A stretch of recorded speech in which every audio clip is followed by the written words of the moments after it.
what do you understand by the term normalization?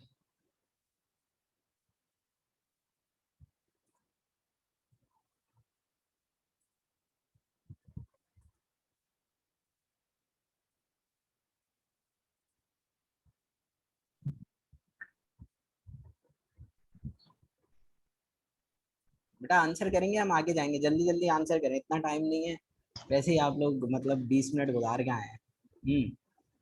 What is normalization? अपने data को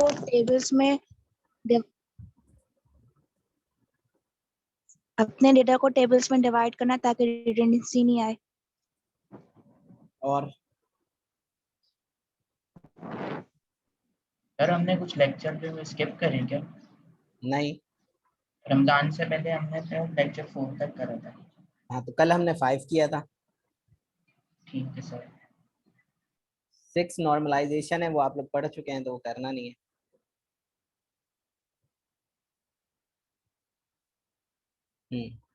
इसलिए वो आपसे पूछ रहे हैं।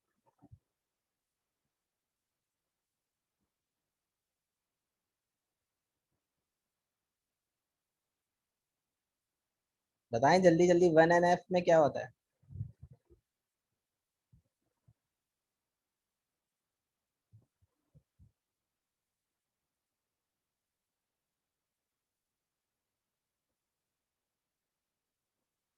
भाई तुम लोग मतलब दोबारा डेटाबेस पढ़ाएंगे क्या? 1NF में क्या करते थे आप लोग? बेटा फिर मैं नाम लेके पूछना शुरू कर दूंगा और मार्किंग करना शुरू कर दूंगा तुम लोगों की।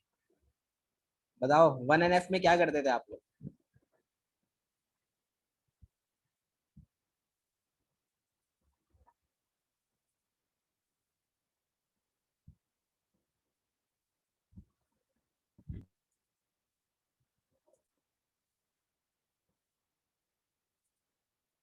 वन एन एफ में किस चीज पे फोकस करते हैं हम लोग जब हम कर रहे होते हैं नॉर्मलाइजेशन? तो what would we do in 1NF? हर कॉलम में एक एटॉमिक वैल्यू होनी चाहिए। बेटा आवाज थोड़ी स्लो आई है,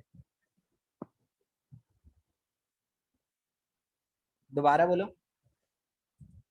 कि हर मतलब कॉलम में एक एटॉमिक वैल्यू होनी चाहिए, सिंगल वैल्यू होनी चाहिए, यूनिक डेटा होना चाहिए। अच्छा,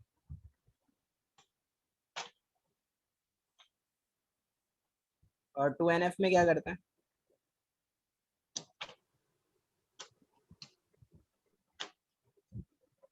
कि पार्शियल डिपेंडेंसी देखते हैं कि मतलब वो डिपेंड कर रहा है या नहीं। भाई जो आपका फर्स्ट NNF होता है ना, फर्स्ट NF, फर्स्ट नॉर्मलाइजेशन, इसमें हमारी जो कोशिश होती है ना, you are trying to make a unique record. ठीक है, कि आपकी कोशिश ये होती है कि आपके टेबल के अंदर जो एक रिकॉर्ड है, for example there may be a record of Osama, but this record contain to a single person, but they are in a 3 rows. तो ये क्या 1NF हुई भी है इस पे? नहीं हुई भी?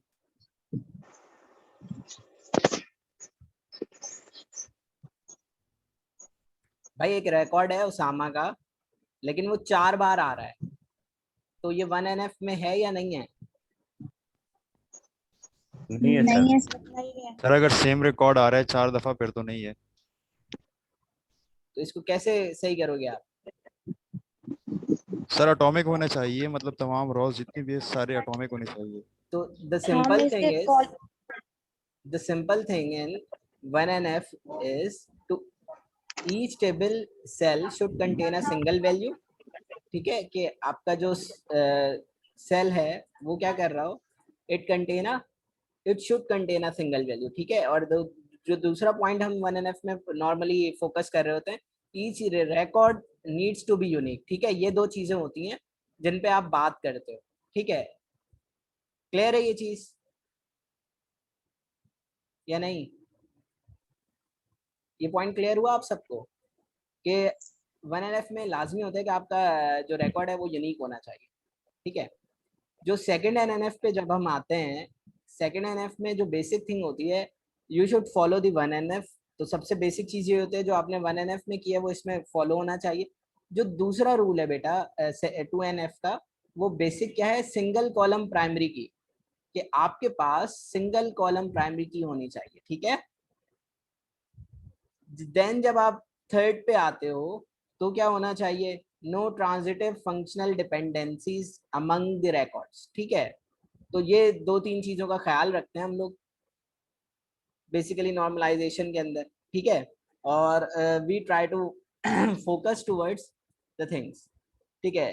फर्स्ट में आप 1NF में क्या कर रहे हो तो बेटा simply you have to remove duplicate data and break data at granular level. Second में all data should be depend on full primary key and not part. Third में आप no column should be depend on other column, जो अभी मैं कह रहा था कि आपके पास जो कन्वर्जन होना चाहिए या जो डिपेंडेंसी है वो किस तरह होनी चाहिए, ठीक है। तो these all things are focused in a 3NF। अब हम बात करते हैं बेटा, हमारा जो टॉपिक है आज का डीनॉर्मलाइजेशन। डीनॉर्मलाइजेशन क्या होता है उसको हम देखते हैं। यहाँ आप अगर देखें बेटा तो यहाँ एक चीज आपको समझ में आएगी कि टू मैनी टेबल्स, तो नॉर्मली आपके पास जब नॉर्मलाइजेशन परफॉर्म करते हैं, you are going to perform a normalization, so you have to focus about so many to many tables, ठीक है। बट जब आप बात करते हो बेटा कि आपके पास जो चीजें मौजूद हैं in a too many tables की फॉर्मेट में, तो that means you are talking about a normalization. But if your system will contain a one big flat file, तो आप बात कर रहे होते हो बेटा डीनॉर्मलाइजेशन की। You have no need of tables, you need a big flat file, ठीक है। तो नॉर्मली आपके पास जो नॉर्मलाइजेशन है उसमें क्या क्या चीजें फोकस्ड होती हैं बेटा, उसमें आपकी फोकस्ड होती हैं 1NF 2NF 3NF और एंड सो ऑन, सही है। लेकिन जब हम बेटा डीनॉर्मलाइजेशन की बात करते हैं तो you have talking about a data cubes, data list, flat tables. हम देखेंगे ये सारी चीजें क्या हैं, ठीक है। तो आपने याद रखना है कि नॉर्मलाइजेशन में we have focus towards too many tables, but in denormalization we have no need of it. क्योंकि देखिए बेटा नॉर्मलाइजेशन जो है आप लोगों को, क्योंकि आपने डेटाबेस पढ़ा है सिर्फ, तो you have focused at normalization is the key aspect of database, ठीक है। तो आप नॉर्मलाइजेशन को बहुत ज्यादा फोकस कर रहे हो, तो but in data warehouses they are not focused on a normalization, they want to perform a denormalization in their records, ठीक है।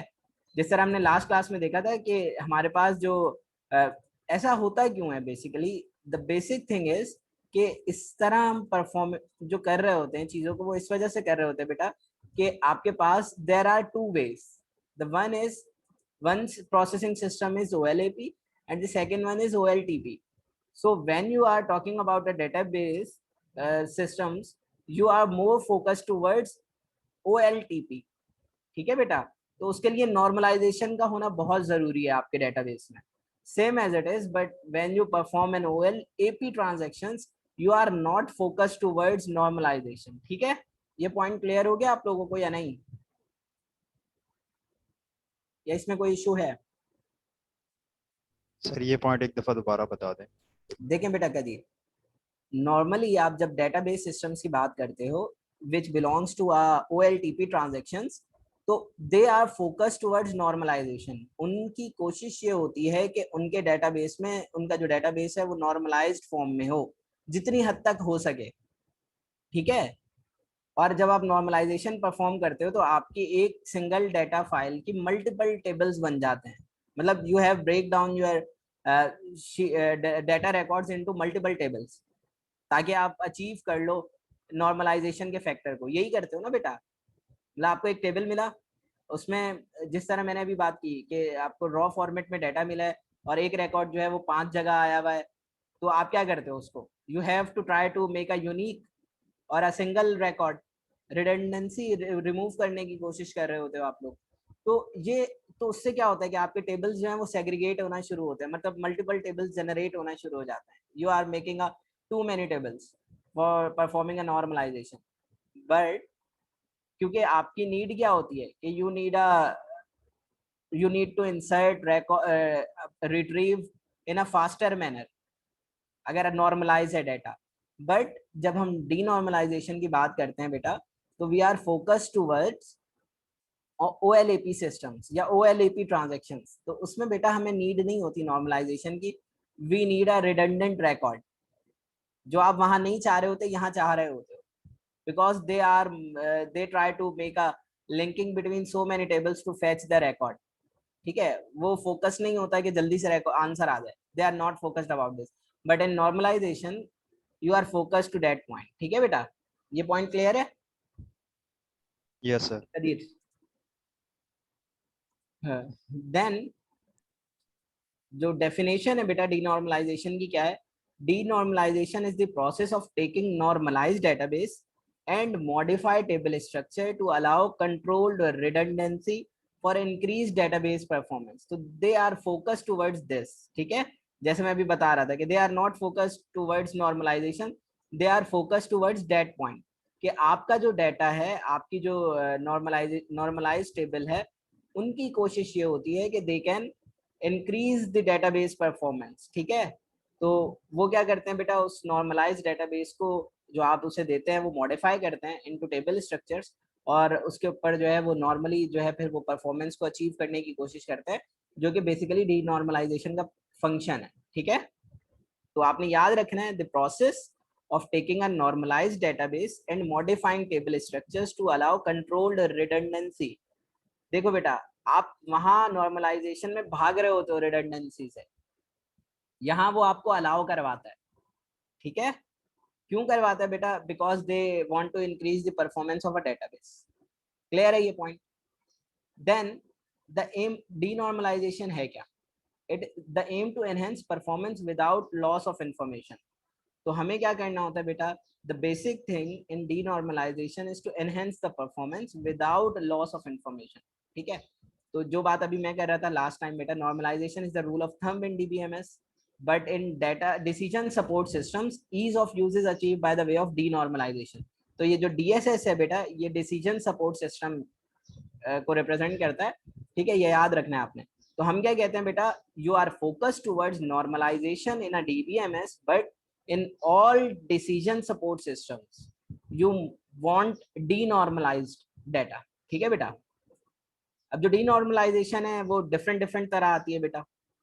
Denormalization comes in many flavors, such as combining tables, splitting table, adding data, but all done very carefully, क्योंकि इसमें बेटा redundancy का factor भी होता है आपके पास, तो you have to take care about this, ठीक है। तो डीनॉर्मलाइजेशन में हम ये काम कर रहे होते हैं।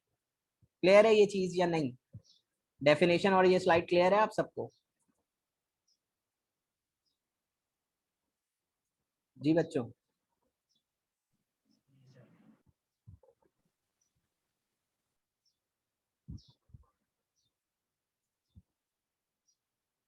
आप लोगों ने बोला है लेकिन आवाज नहीं आई है मुझे। यस सर, क्लियर है। सो देन बेसिक चीज क्या है इन डिसीजन सपोर्ट सिस्टम में, हमें डीनॉर्मलाइजेशन की नीड क्यों होती है बेटा? Bring close disperse but related data items. तो हमारी कोशिश ये होती है कि जितने भी डिस्पर्स्ड आइटम है, मींस के जब आप डिसीजन सपोर्ट सिस्टम में होते हैं ना बेटा, तो you need a dispersed data, क्योंकि नॉर्मलाइजेशन में तो आप उस सबको जो है वो कन्वर्ज कर देते हो ना फोकस्ड पॉइंट्स की तरफ, that you have remove all the aspects according to the normalization factors. तो यहाँ क्या होता है बेटा, डिसीजन सपोर्ट सिस्टम में क्यों डीनॉर्मलाइजेशन रिक्वायर्ड या यूज करते हैं हम? Basically bring close disperse but related data items, ठीक है। Very early studies showed perform difference in orders of magnitude for number of denormalized tables and raw per table। तो denormalisation का factor जो है बेटा, वो आपको अर्ली स्टडी पे परफॉर्मेंस जो है उसकी डिफरेंट पता चलने लग जाता है। मैग्नीट्यूड बेटा इन टर्म्स ऑफ नंबर बात हो रही है, ठीक है, कि रिकॉर्ड्स कितने हैं और कितने होने चाहिए थे। और सबसे बेसिक चीज क्या होती है बेटा डीनॉर्मलाइजेशन के अंदर भी, you are focused towards the levels of denormalization. क्या आप जो डीनॉर्मलाइजेशन परफॉर्म कर रहे हैं बेटा वो किस तरह की है, मतलब you would you achieve your goal और नॉट, ठीक है। तो you have to take care about कि आपने स्प्लिटिंग टेबल्स की कितनी करनी है, कितनी नहीं करनी है, आपने टेबल को मॉडिफाई करना है तो कितना करना है।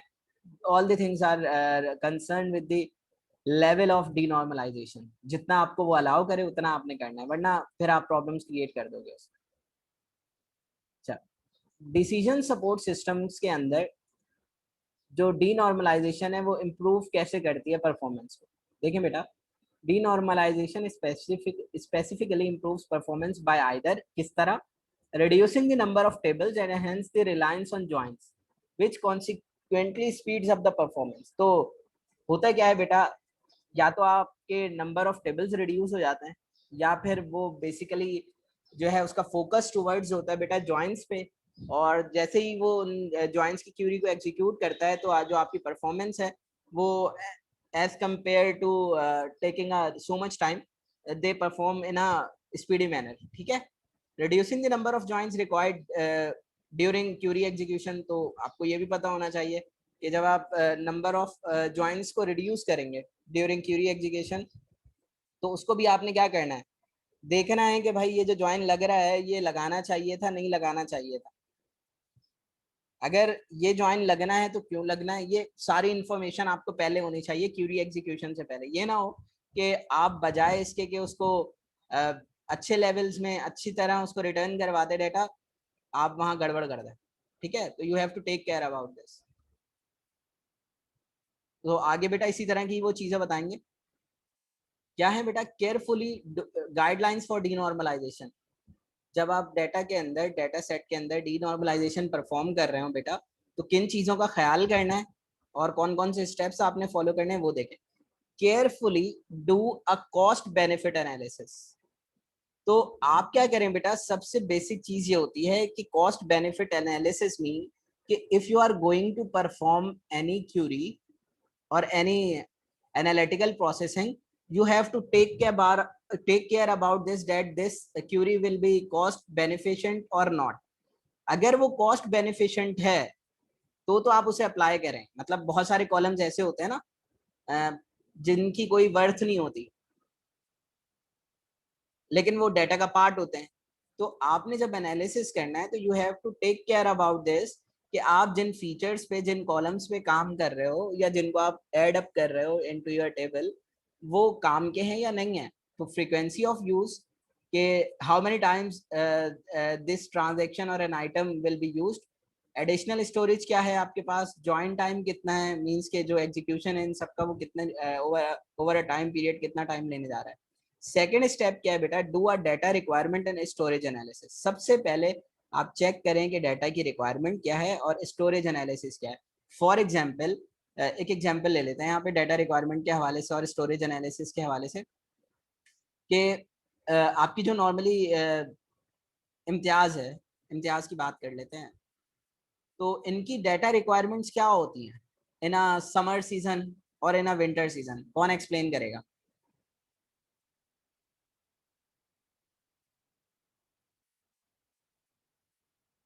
भाई क्या चीजें ज्यादा नजर आती हैं इन समर आपको इम्तियाज में।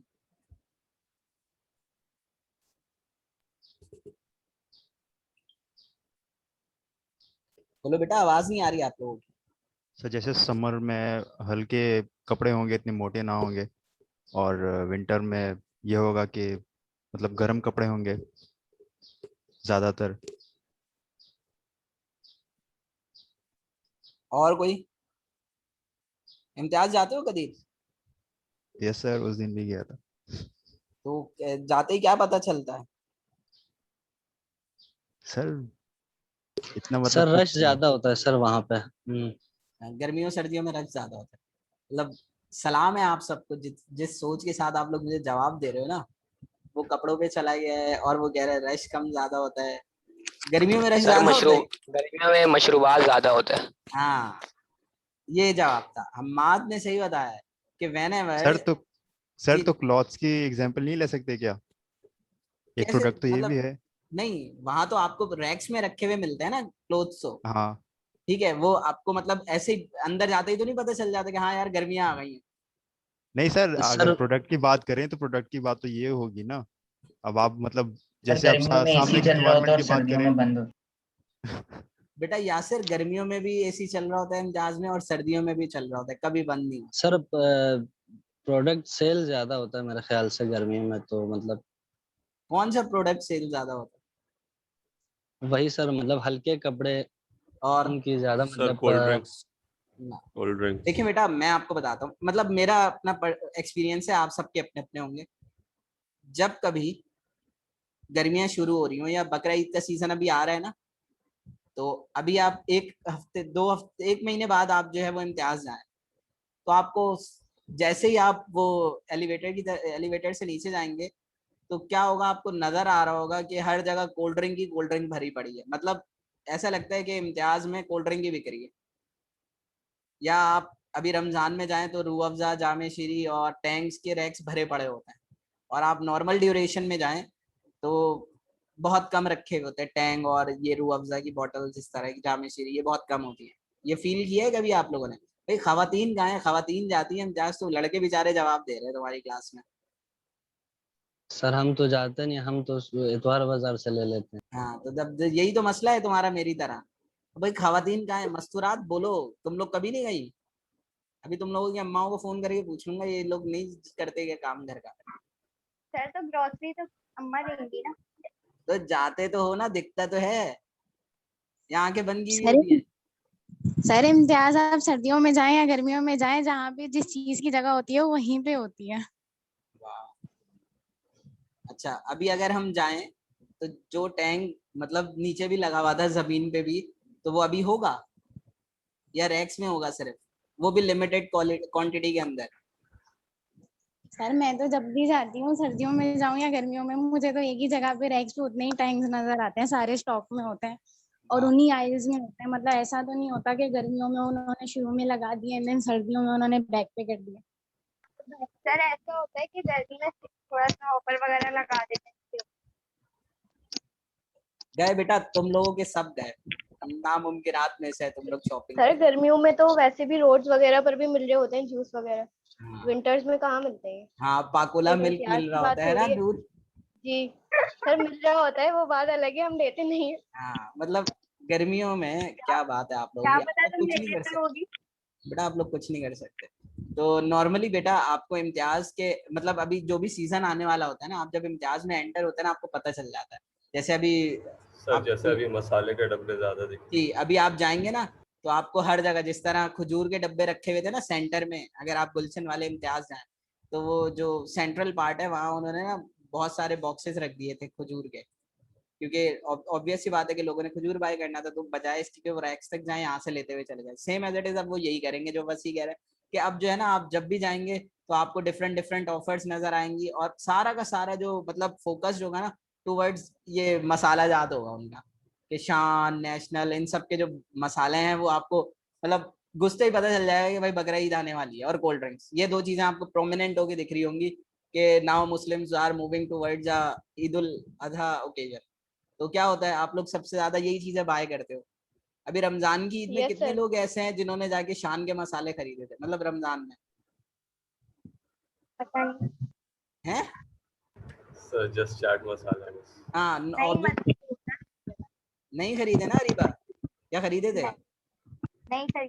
क्यों? क्योंकि आप अब बहुत कम होता है, बहुत कम घरों में ऐसा होता है कि वो इफ्तार में देवर फोकस टुवर्ड्स बिरयानी और दीज थिंग्स, कि कढ़ाई गोश्त बन जाना चाहिए, ये हो जाना चाहिए। बकरा ईद में तो यही खाते हैं, बारबेक्यू आइटम्स, लेकिन रमजान में तो नहीं खा रहे होते। तो डेट्स वाई बेटा, ये जो इनका डिसीजन सपोर्ट सिस्टम है, ये कंपनीज इस तरह रिक्वायरमेंट गैदर करती हैं पहले, ठीक है, और देन फिर वो अपने स्टोरेज एनालिसिस करती हैं कि हमारे पास इतना इतना स्टोरेज है कि हम इन चीज़ों को अगर ले आए यहाँ। जैसे आप अभी जो है वो आयशा कह रही थी कि मुझे तो हर जगह दिखते हैं, तो पता नहीं इनको कैसे दिखते हैं, हमें नहीं दिखते। सर मैंने थोड़ी कहा है, किसने कहा था? फातिमा ने कहा था। चलो वो फातिमा को पकड़ो। फातिमा ने कहा था कि उसे उसकी जगह मतलब जिस जगह रखे होते हैं वैसे ही दिख रहे होते हैं, लेकिन हमारे साथ ऐसा नहीं होता, हमें डिफरेंट डिफरेंट स्टोरेजेस पे भी नजर आ जाती है चीजें। तो क्या है, स्टोरेज एनालिसिस करते हैं कि मतलब हम इतना सामान जो है वो वेयर हाउस से मंगवा ले अगर, तो क्या हमारे पास इतनी कैपेसिटीज हैं कि इनको हम रख सकते हैं। तो इसीलिए नॉर्मली जो अभी एक चीज बहुत ज्यादा मशहूर हुई है इम्तियाज और इन सब के मेट्रो और इन इस तरह के मार्ट्स के बारे में, कि इन पे चीजें थोड़ी सस्ती होती हैं, ठीक है, as compare to retail shop. तो दे ऑल सेड दैट कि इनकी ना चीजें जो बिक्री होती हैं they are close to expiry. ऐसा ही होता है ना बेटा, इसलिए सस्ती देते हैं कोई भी प्रोडक्ट हो। और इसी तरह आपका जो ब्यूटी का सामान है, मतलब डिफरेंट ऑब्जेक्ट्स जो हैं, वो जो सेल लगती है 23% या 30%, वो क्यों लगती है कि they are close towards expiry. तो इसलिए जो है आप चेक करते हैं बेटा स्टोरेज एनालिसिस, और उसके अकॉर्डिंग ही चीजें जो है वो मंगवाई जाती हैं। ठीक है, इम्तियाज वाले करते हैं बिल्कुल ऐसा ही होता है कि they are always close towards expiry, whether there may be a 3 month और अ 2 मंथ इन एक्सपायरी। लेकिन आप किसी रिटेल शॉप पे जाओगे बेटा, वो कभी भी नहीं रखेगा, उसे पता है मेरा थोड़ी बिकना है 2 महीने में सारा का सारा सामान। तो they buy products which has a long expiry date. ठीक है, तो मे बी 6 महीने 7 महीने तक उसको पता होता है कि रहेगा, लेकिन इम्तियाज वालों को पता होता है कि हमारा नहीं रुकना सामान, तो they will try to buy these things they are which are close to an expiry. ठीक है, when in doubt don't denormalize. जब कभी आप डाउट में हो ना, तो डीनॉर्मलाइजेशन नहीं करनी है चीजें, वरना प्रॉब्लम हो जाएगी। ठीक है, areas of applying denormalisation techniques क्या क्या है बेटा? Dealing with the abundance of star schemas. Schemas हम पढ़ेंगे, आप लोग जैसे ERP पढ़ा था ना आप लोगों ने, एंटिटी रिलेशनशिप।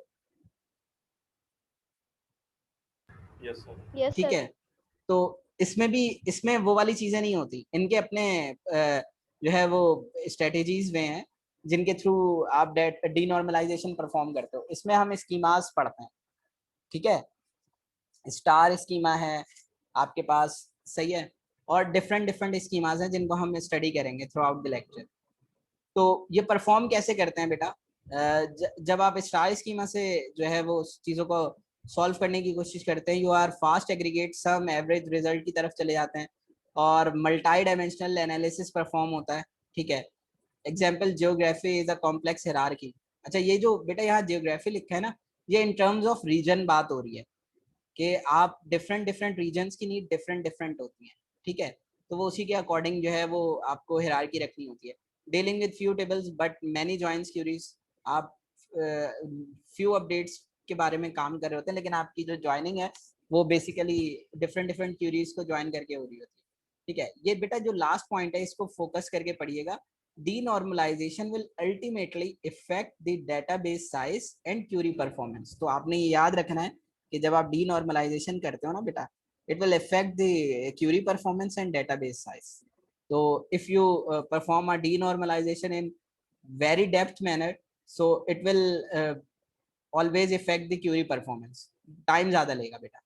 ठीक है, और डेटाबेस का साइज भी जो है वो उससे इफेक्ट होता है, क्योंकि आप बहुत ज्यादा डेप्थ डाउन कर रहे हो। तो अच्छा, ये बेटा इसकी डेफिनेशन है, मतलब पिक्टोरियल रिप्रेजेंटेशन है।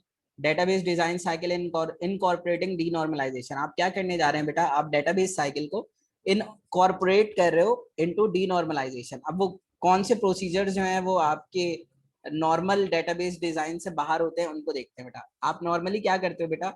आप लोगों ने जो काम किया होगा अब तक, क्या किया होता है आपने? स्टार्ट करते हैं, डेवलपमेंट करते हैं, ERD बनाते हैं अपना, सही है, एंटिटी रिलेशनशिप डायग्राम बनाते हो ना बेटा, फिर रिफाइनमेंट और नॉर्मलाइजेशन परफॉर्म करते हो आप लोग। ठीक है, उसके बाद फिर बेनिफिट और कॉस्ट चेक करते हो, फिर फिजिकल डिजाइन बनता है और फिर इम्प्लीमेंट होता है, ऐसा होता है ना। लेकिन जब आप बेटा डीनॉर्मलाइजेशन को इनकॉर्पोरेट करते हो इनटू डेटाबेस साइकिल, तो कुछ स्टेप्स ऐड होते हैं। वो क्या क्या है? Identifying candidates for denormalization means के what are the factors which you used for denormalization. किन फैक्टर्स को देखते हुए आपने डीनॉर्मलाइजेशन करना। ठीक है, फिर आप अपना मॉडल सोचते हो कि कौन सा डीनॉर्मलाइजेशन मॉडल जो है वो इम्प्लीमेंट होगा। ठीक है, फिर आप ये देखते हैं कि इफेक्ट क्या क्या आएंगे डीनॉर्मलाइजेशन के। अगर वो चीज, देखिए बेटा यहाँ डिसीजन लिया जा रहा है कि if the decision is cost benefit analysis, तो बेनिफिट के आगे देखिए क्या लिखा है, यस अप्लाई डीनॉर्मलाइजेशन। ठीक है, अगर नो है तो नॉर्मली आप डीनॉर्मलाइज नहीं करेंगे, डायरेक्ट फिजिकल डिजाइन और इम्प्लीमेंटेशन करेंगे। तो इस चीज को याद रखना है बेटा कि जब कभी भी आपका कॉस्ट बेनिफिट एनालिसिस परफॉर्म नहीं हो रहा होता, so you don't need to apply a denormalization. ये इंटरव्यू के अंदर नॉर्मली क्वेश्चन पूछते हैं बेटा, जब आप डाटा वेयर हाउस की जॉब के लिए जाते हो, तो वो ये नॉर्मली पूछते हैं कि आप जो है वो किस सूरत के अंदर जो है या किस सिचुएशन के अंदर जो है वो डीनॉर्मलाइजेशन परफॉर्म नहीं करते। तो the thing is, the answer is, if your effect of denormalization is not greater than the cost, then you have no need to apply denormalization. ठीक है, क्लियर है ये चीज या नहीं? सर इसकी कोई एग्जांपल दे सकते हैं? हाँ बिल्कुल दे सकते हैं। देखिए बेटा, एक कंपनी है जैसे यूनिलीवर वाले, ठीक है, उन्होंने प्रोडक्ट्स बनाए। अब जब उन्होंने प्रोडक्ट्स बनाए तो उनके प्रोडक्ट्स की जो सेल आउट होने के बाद प्रॉफिट आ रहा है, अगर वो उनकी कॉस्ट प्रोडक्शन से ज्यादा आ रहा है, नॉर्म बेसिक जो फिनोमेना यूज होता है, अगर वो उनकी कॉस्ट प्राइस से ज्यादा आ रहा है तो दे परफॉर्म अ डीनॉर्मलाइजेशन। अगर वो उससे कम आ रहा है, मतलब सेल ही नहीं हुई, तो वो नेक्स्ट टाइम वो उस प्रोडक्ट की तरफ जाएंगे ही। वो इस चीज को, क्योंकि वो उसके लिए कॉस्ट बेनिफिट ही नहीं है ना। जब कॉस्ट बेनिफिट नहीं है तो नॉर्मली कंपनीज क्या करती हैं, वो काम ही छोड़ देती हैं। तो they don't focus towards that products. ठीक है, तो ये इसकी एक एग्जांपल है। क्लियर हुआ बेटा? मैं सब जी sir, thank you. 5 principle of denormalization technique. ये कौन कौन से प्रिंसिपल्स हैं बेटा नॉर्मली जो हम डीनॉर्मलाइजेशन टेक्निक में यूज करते हैं, वो आप देख लें। कोलैप्सिंग टेबल, टेबल्स का कोलैप्स करना। नॉर्मली आपकी जो डीनॉर्मलाइजेशन टेक्निक होगी ना बेटा, उसमें जो आपको रिलेशन नजर आएगा ना दो एंटिटीज के दरमियान, वो क्या होगा? 1 to 1 हो सकता है रिलेशनशिप, या मैनी टू मैनी हो सकता है, या 1 to मैनी हो सकता है, या मैनी टू 1 हो सकता है। ठीक है, तो नॉर्मली डीनॉर्मलाइजेशन के अंदर जो पहला प्रिंसिपल यूज होता है वो क्या होता है? 2 entities with a 1 to 1 relationship, 2 entities with many to many relationship. ठीक है, इसमें जो टेबल की स्प्लिटिंग होती है, वेदर योर टेबल में बी स्प्लिट हॉरिजॉन्टली और vertically, it's up to you. ठीक है, देन प्री जॉइनिंग कंडीशंस होती हैं, then adding redundant columns as a reference data. तो आप इसमें रिडंडेंट कॉलम्स को ऐड करते हो। फिर आप क्या करते हो? एट्रीब्यूट्स डिराइव करते हो, means in terms of summary, total और balance. We are not focused के कितने आइटम सेल हुए, क्या हुआ क्या नहीं हुआ। We are focused towards summary, total और बैलेंस, बस। ये 5 प्रिंसिपल्स होते हैं बेटा आपकी डीनॉर्मलाइजेशन टेक्निक को करने के। First collapsing table, second splitting tables, third pre joining, fourth adding redundant column, fifth derived attributes. तो ये आपको पता होने चाहिए कि क्या है। सही है? कोलैप्सिंग टेबल क्या है बेटा? अगर आप इसको देखें, आप इसमें देखने की कोशिश करें तो ये 2 टेबल हैं जिसमें आपके पास 2 कॉलम्स हैं। ठीक है, अब ये 2 कॉलम्स जो हैं बेटा, these 2 column, this one and this one is similar. ये आपने नॉर्मलाइजेशन परफॉर्म की ना कि सी जो है आई ए और आई बी, आई ए और आई सी को अलग अलग रखा। You have performed a normalized form. But जब आप डीनॉर्मलाइजेशन परफॉर्म करोगे बेटा तो इन तीनों को आप जोड़ दोगे। तो this is the denormalized structure of your these 2 tables. होगा क्या इससे बेटा? फायदा क्या होगा? It reduce the storage space, it reduce the update time, doesn't change business view, reduce foreign key concept. Clear है ये चीज या नहीं? कोलैप्सिंग टेबल समझ में आया आपको या नहीं? जी सर, क्लियर है सर। कोई बच्चा ऐसा, क्योंकि बेटा ये बेसिक कॉन्सेप्ट है इसके, क्योंकि जब हम लैब करेंगे तो फिर आप लोग फंस जाओगे। तभी कह रहा हूँ ये चीज क्लियर हुई है नहीं हुई? सर इसमें सेम टेबल्स को आपने मर्ज किया है। हाँ, बस हमने देखें सी, जो ये CO IA लिखा है बेटा, तो it will contain a same value, whether में